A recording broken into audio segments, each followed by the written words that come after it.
There's a lot of different ways to go to Yokohama when you are in Tokyo area. Just make sure to have access to Wi-Fi and the internet and use your Google Maps to best fit your route to go to Yokohama. The first thing you must go to in Yokohama is the Cup Noodles Museum, which opens at 10 a.m. every day except for Tuesday, where the museum will be closed. Make sure to go there very early, if possible before the opening time, as the queue for the tickets gets long and time slots get full quickly.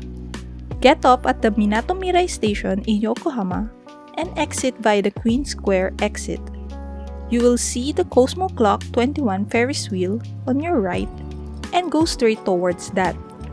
If you want to go to make your own cup noodles, the entrance is 500 yen and will reserve a time slot. There's a giant cup noodle sculpture just right at the entrance, and the museum itself is at the left of the ticket booths. What you will see first is the room full of all the cup noodles that was ever invented by Nissin, from where they first made it until the current generation of packagings, from 1990s to 2000s to the present. There are also some packagings of noodles that I have never seen before as a foreigner to the country. Some of these noodles are only sold in Japan, and some are available in other countries, especially the most well-known Nissin cup noodle ramen that we all love. There's a lot of different noodles like udon, soba, and yakisoba available as well. This is Momofuku Ando-san, the inventor of the cup noodles. He invented the world's first instant ramen in 1958, the chicken ramen. This is a replica of his workshop inside the museum. They tried to replicate all the ingredients and tools that he used when he first created the well-loved instant noodles today. Let's go now to the third floor of the museum where we will make our own unique cup ramen.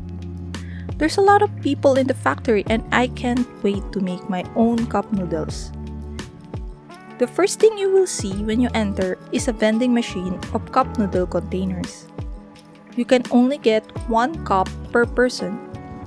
You should buy your own container using 500 yen coins or the 1000 yen bill. The staff will explain how you can best design your cup noodle container. The best before date is 1 month after you make your cup noodles, so make sure to write the date. You can then proceed to your own workspace and design your own container using the pens on the table. Unfortunately, I'm a bad artist, so please pardon my art skills. We took around 30 minutes to design our containers. You can proceed to pack your noodles inside the container in an interactive way. You can select what flavor you'd like and 4 ingredients inside. I picked curry flavor since that is my favorite one, but you can pick other flavors like seafood, chicken, and tomato. For the toppings, I selected egg, meat, and the cute bird stuff and the chili. The cup noodles are then pressed closed and plastic wrapped at the machine. The cup noodles is then inserted at the heat and vacuum machine to close everything off and keep the cup noodles fresh. The last thing to do is to pack the finished cup noodles in an air-protected container so that your noodles won't break during your travel back to your home country. Just follow the instructions written and follow it for easy packing and sealing. And tada! It's done! You can also try to make your own noodles from scratch, but it's hard to get a slot, so no luck for us this time. A bit further down the road is the famous Yokohama Red Brick Warehouse, which served as the customs warehouse before when Japan opened its borders to the outside world. Yokohama Port was the center of trade at that time, and these iconic red brick warehouses are part of that culture. Just beside the Cup Noodles Museum is the Unga Park, where the other side of the Yokohama Air Cabin is situated. This urban ropeway just opened last 2021, and it has a 360 view of the outside part of Yokohama. You can buy tickets in the park station and in JR Sakurachiko Station. They also offer coupled tickets with the Cosmo Clock 21 Ferris wheel at the nearby Yokohama Cosmo World, and we bought that one since we also wanted to try the Ferris wheel. One-way ticket for the Yokohama Air Cabin cost 1,000 yen, and a round-trip ticket cost 1,800 yen. If you buy the ticket with the Cosmo Clock 21 Ferris wheel ride, it's 1,500 yen for one-way and 2,300 yen for the round-trip air cabin with the Ferris wheel ride. The Cosmo Clock 21 is around 100 meters in height, and it takes around 15 minutes to go around the whole ride. It was once the tallest Ferris wheel in the world way back in 1989 to 1997. You can see the different rides from the theme park below from the left and the right. Our next stop in our one-day Yokohama trip is Chinatown, where we plan to get our super late lunch. As you get closer to the main area of Chinatown, there's a lot of people in the road.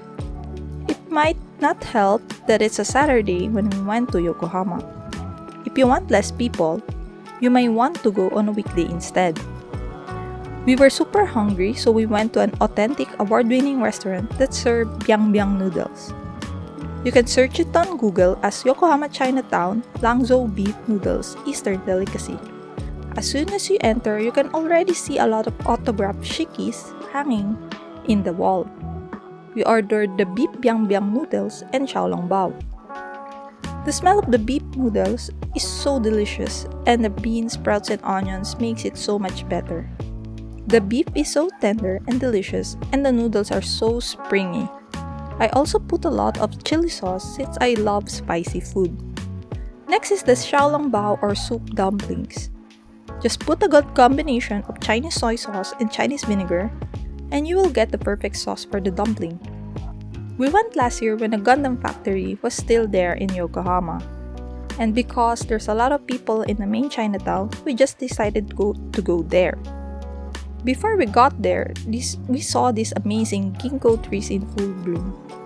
I just love the autumn colors of yellow ginkgo leaves and the orange and red maple leaves, so if you wanna go here, make sure to go during autumn. If you want to see a full video where to find ginkgo trees in Tokyo, make sure to like and subscribe as I will be posting another video on this topic. We still got to see the RX-78 when we went to Yokohama last year. They recently disassembled the Gundam and moved it to Osaka in time for the Osaka Expo 2025. And that's it for our Yokohama tour. We walked around 25,000 steps on that day, so be ready. Did you like any of the places that we shown in the video, or any attractions that you might want to try as well? Let me know in the comments below. Thanks for watching!